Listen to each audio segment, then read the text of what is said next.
Over the last few weeks, we have witnessed the insurmountable grief and rage of people from all the walks of life.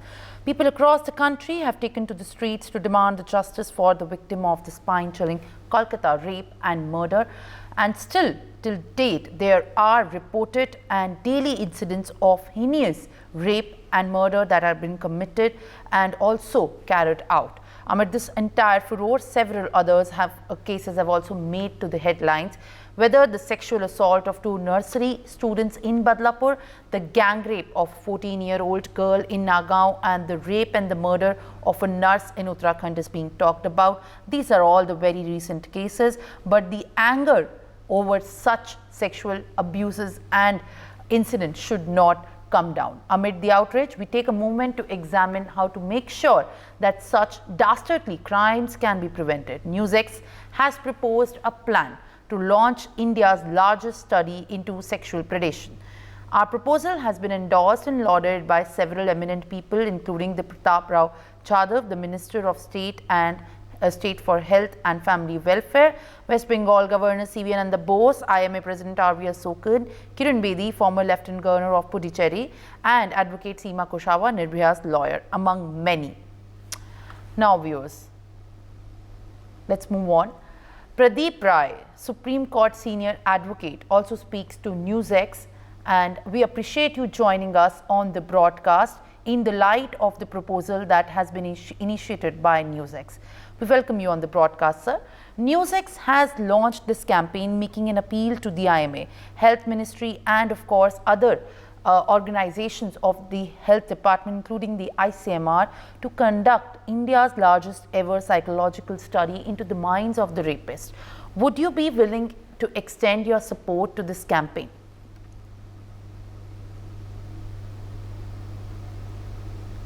So you see, whenever this kind of concept where you work on a criminal detection system, that is always a welcome. If you go into history, you will find 1920s Indian Prisoners Act.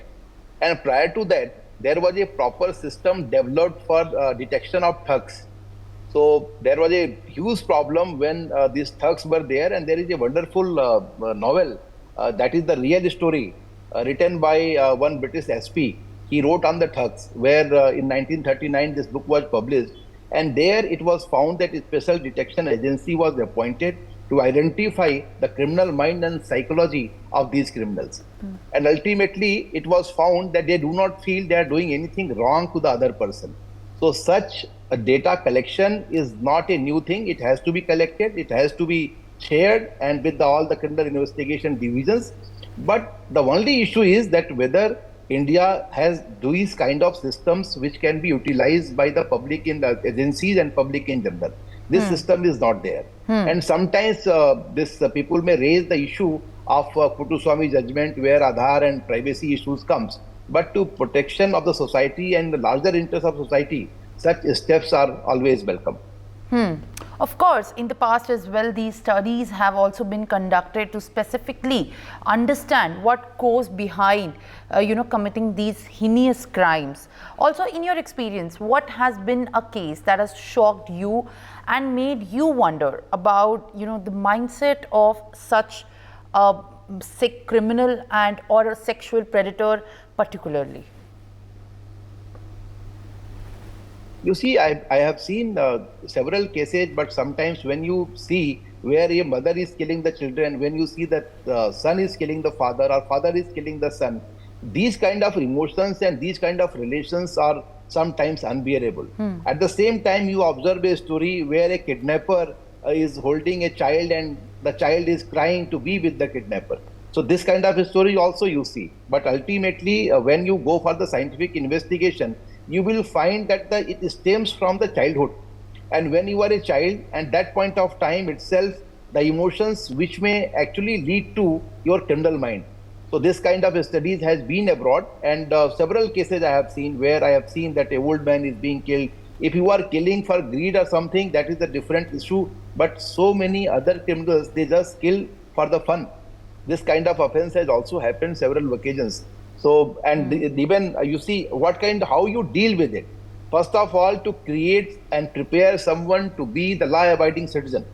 And the other issue is that a person who has the respect of law, but at the same time, he tries to evade the law so that he can find a way.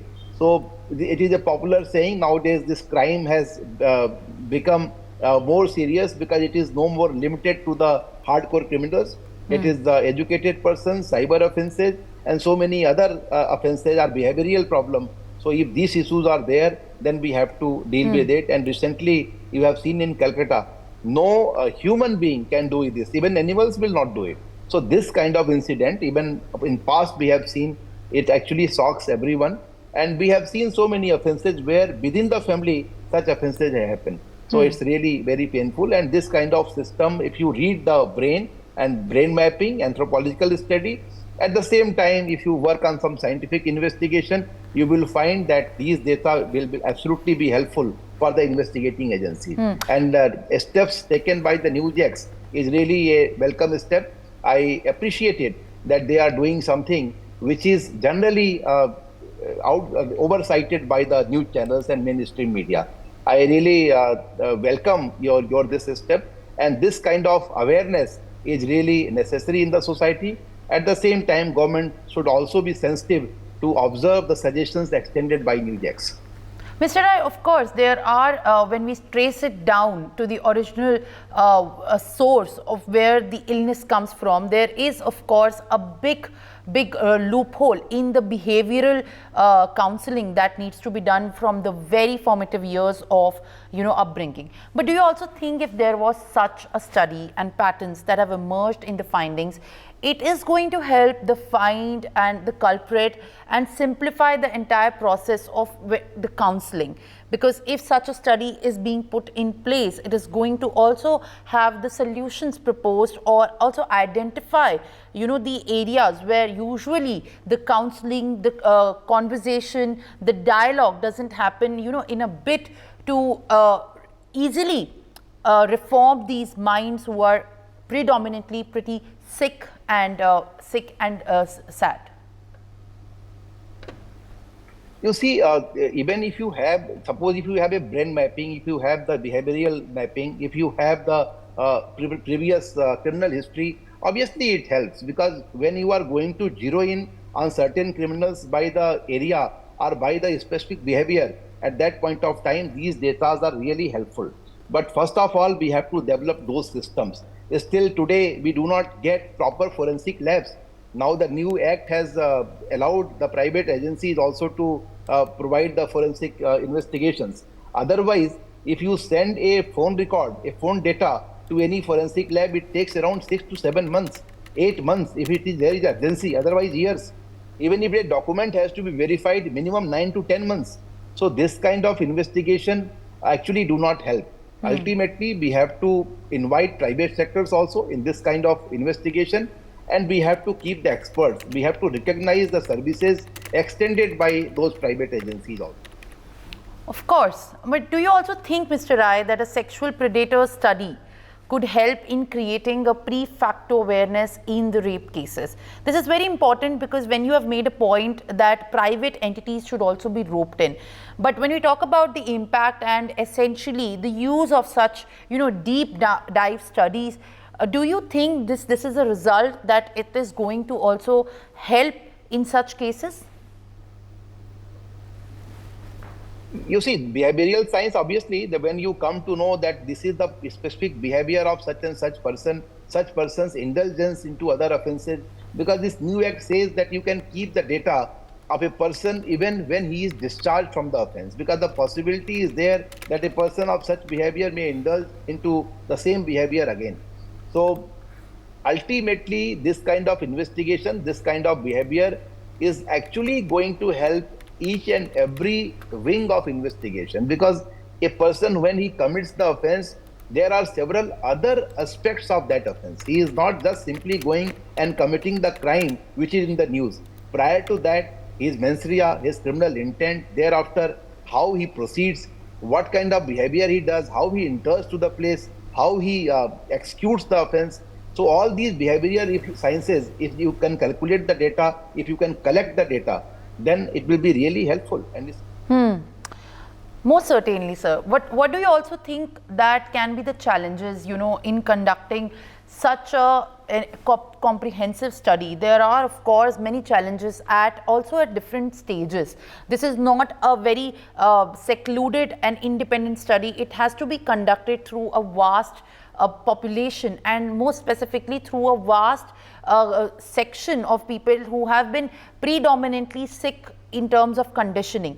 What are the key challenges in your opinion that would be a little bit of a loophole or a problem in conducting such a study? You see, the greatest challenge is that we do not have that kind of expertise. Smaller countries like in UK also, you do not find such great data, but they have some. They have some. This Town Prosecution Service, they have collected the huge data. At the same time, in the US, you collect the data. Like if you, most of the persons who have the Aadhaar and passports, their identification system is sometimes you have all these details. But when you have a kind of global policing, when you start collecting the global data, at that point of time, you may arrive on a conclusion, depending on the data available abroad also. But in such offenses, when you find the local person's indulgence, at that point of time, it may be very difficult. Gradually, we all will achieve this, and gradually you will find that these scientific data are really going to help the criminal investigation and also in identification of the criminals, and perpetrators will be booked, especially when you start working on them, because persons who have a behavioral problem and have been indulged into such offenses and regularly committing such offenses, there are possibilities that they will be indulged again into such offenses. All right. Thank you, Mr. Pradeep Rai, for speaking to NewsX. For more such videos, subscribe to the NewsX YouTube channel, hit the bell icon.